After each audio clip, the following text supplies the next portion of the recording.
Halo Sobat Mirai Aset, kembali lagi di Superstock. Kali ini kita akan membahas salah satu sektor yang dulunya dianggap sebagai sektor defensif, tapi ternyata justru di pandemi ini, nggak terlalu defensif ya. Kita akan membahas satu saham dari sektor konsumer, yaitu Unilever. Dan kali ini saya akan ditemani Christine Natasha, Research Analyst dari Mirai Aset Sekuritas Indonesia. Hai Christine. Hai Alia. Nah, spesial banget nih ya, sebenarnya nih sahabat Mirai Aset tuh udah minta lama banget nih untuk dibahas terkait Unilever. Karena kita bisa melihat kemarin tuh harganya sempat bergerak turun ya.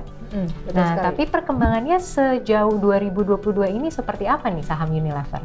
Jadi saya melihat bahwa untuk saham Unilever di tahun ini ada prospek untuk ongoing recovery karena di first quarter kemarin untuk result pendapatannya itu sebetulnya inline dengan estimasi, namun untuk bottom line atau net profitnya itu jauh di atas estimasi. Oke, jadi kita bisa melihat turnaround story juga ya di Unilever ini ya. Kalau dari segi performance-nya sendiri, faktor-faktor apa nih yang membuat kinerja Unilever ini bisa positif? Jadi saya melihat bahwa di first quarter 2022 kemarin Unilever membukukan net profit atau bottom line yang cukup bagus, di mana mereka membukukan bottom line 22 triliun, di mana ini bertumbuh secara Q-on-Q dan juga year on year dikarenakan pertumbuhan top line yang cukup solid dan juga adanya penghematan biaya. Nah, sedangkan untuk top line atau pendapatan di first quarter 2022, Unilever membukukan top line sebesar 10,83 triliun, di mana ini bertumbuh sebesar 5,4% secara year on year dan juga 13,9% secara Q-on-Q. Dan top line ini didukung oleh pertumbuhan sales volume yang hanya sebesar 0,6%, namun karena mereka menaikkan ASP mendukung pertumbuhan top line, karena ASP kemarin naik signifikan sebesar 10% secara year on year. Sedangkan Unilever ini kan memiliki banyak segmen ya untuk consumer product nih. Mana nih segmen-segmen yang menopang kinerja positif ini? Nah, jadi sales atau pendapatan dari kedua segmen Unilever itu menunjukkan pertumbuhan, di mana Food and Refreshment atau F&R itu membukukan pertumbuhan sebesar 8,2% secara year on year. Sedangkan untuk Home and Personal Care atau HPC membukukan revenue yang bertumbuh sebesar 4% secara year on year. Meskipun perusahaan melihat bahwa volume penjualan dari HPC sedikit turun sebesar 2-3% year on year, tapi produk-produk dari F&R atau Food and Refreshment tetap kompetitif dan mendukung penjualan sales dengan penjualan volumenya mereka yang sebesar 4% secara year on year.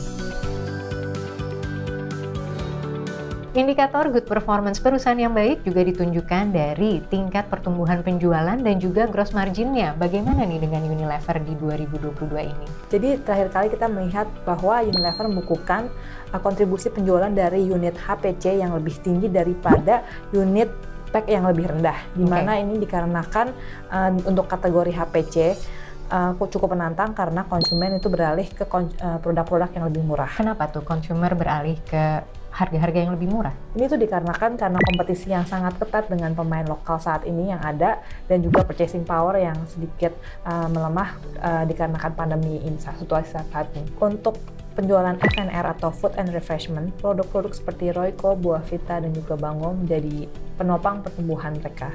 Sedangkan untuk produk HPC atau Home and Personal Care, produk-produk seperti odol dan juga perawatan gigi dan juga deodoran menjadi penopang pertumbuhannya mereka. Nah, tadi kan sempat di-mention mengenai gross profit margin dari Unilever. Jadi kalau kita lihat untuk first quarter 2021, Unilever mencatat sedikit penurunan margin kotor menjadi 48,7% dibandingkan fourth quarter 2021 yang sebesar 49,6%. Ini dikarenakan kenaikan harga komoditas. Namun, Unilever berhasil membukukan penurunan OPEX atau operating expenses dan juga membukukan kenaikan margin usaha menjadi 24,4% di kuartal tersebut. Selama pandemi pasti ada adjustment dan adaptasi yang dilakukan oleh Unilever untuk tetap bertahan dengan marketnya nih. Seperti apa nih strategi yang kira-kira akan diterapkan di 2022 ini nih, Tin?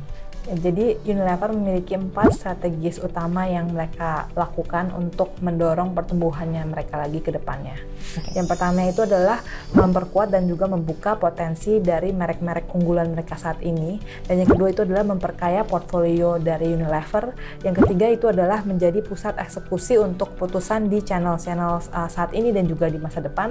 Dan yang terakhir itu adalah menerapkan e-everything. Oke, jadi sekarang boleh ya dibahas satu persatu nih dari langkah strategi yang pertama ini nih, memperkaya brand-brand dan merek-mereknya kayak gimana nih?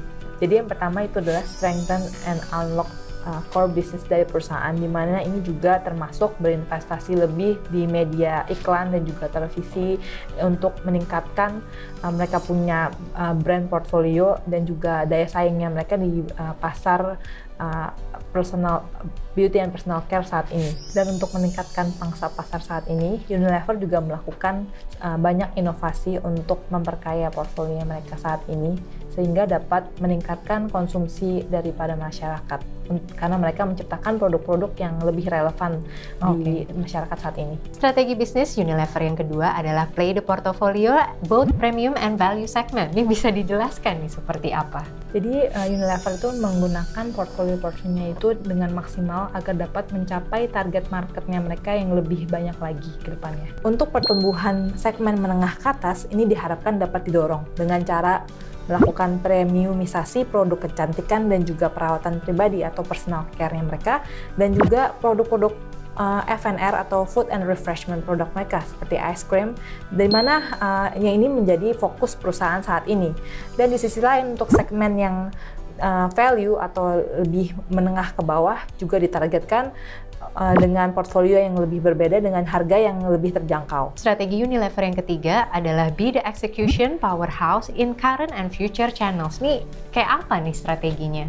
Jadi perusahaan ingin supaya produk-produknya itu lebih mudah diakses oleh berbagai kalangan. Jadi caranya itu mereka adalah dimulai dengan digitalisasi pasar, di mana ini juga mereka bekerjasama dengan distribution trade, dan saat ini untuk distribution trade-nya mereka telah mencapai 350.000 toko langsung sampai dengan tahun 2021 kemarin. Oke, jadi diharapkan 2022 ini justru akan menambah ya, dari 340.000 lagi bertambah ribuan lainnya ya? Ya, betul sekali. Dan untuk future channel-nya, Unilever akan memanfaatkan sahabat warung untuk lebih lagi menambah wawasan tentang segmentasi pasar mereka, dan mereka juga Unilever juga bekerja sama dengan Goto untuk membangun Gotoko untuk memperluas lagi channel-channelnya mereka. Dan yang terakhir adalah strateginya E for everything nih. Ini maksudnya gimana? Kita percaya bahwa Unilever berada di yang terdepan untuk strategi digitalisasinya mereka saat ini.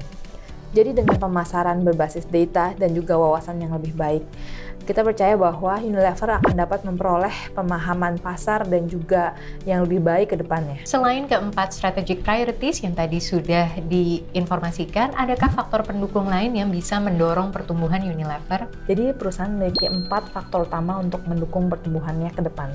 Yang pertama itu adalah melakukan inovasi, yang kedua adalah memperkuat distribution trade-nya mereka, yang ketiga adalah brand investment, di mana mereka memperkuat investment ke media TV dan lain-lainnya, dan yang terakhir itu adalah menjaga pertumbuhan yang berkelanjutan pada penjualan digital. Oke, jadi konsistensi melakukan monitoring yang erat agar perusahaan bisa terus bertumbuh ya? Ya, betul sekali. Di awal discussion kita, tadi kita sempat membahas ya, kalau ternyata gross profit marginnya ini menurun nih, ada nggak sih langkah atau strategi yang dilakukan untuk mengantisipasi hal tersebut? Memang di first quarter 2022 kemarin ada kenaikan harga komoditas yang cukup drastis, di mana ini mempengaruhi cost of goods sold dari Unilever dan juga gross profit margin.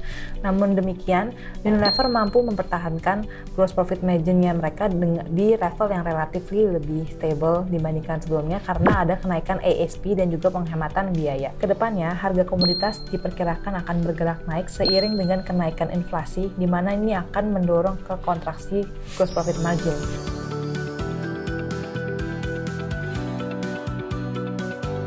Namun ada 3 hal yang akan dilakukan perusahaan untuk menangani hal ini. Jadi yang pertama adalah percepatan penghematan bahan-bahan baku yang dilakukan dengan penyederhanaan pengemasan atau kemasan dan juga intervensi pasokan sumber bahan alternatif dan juga pembandingan biaya. Yang kedua adalah perusahaan bersedia menyesuaikan harga untuk produk-produk yang berlaku, dan yang terakhir adalah fokus pada keunggulan rantai pasokan atau supply untuk meminimalkan pemborosan. Jadi in summary bisa dibilang Unilever ini memiliki rencana strategis yang tetap bisa mendorong pertumbuhannya, namun juga kita harus mengantisipasi dari kenaikan harga komoditasnya juga ya. Tapi kira-kira bagaimana nih dengan rekomendasi saham Unilever? Jadi untuk saat ini kami mempertahankan rekomendasi trading buy untuk Unilever setelah kami menyempurnakan estimasi kami setelah result first quarter 2022. Untuk produk food and refreshment atau F&R perusahaan, mereka memiliki Knorr, Buah Vita, Royco, dan juga Bango yang menjadi penggerak F&R business Oh, segment. ini produk unggulannya ya? Ya, walaupun ada penurunan untuk home and personal care atau HPC segmennya mereka karena adanya down trading.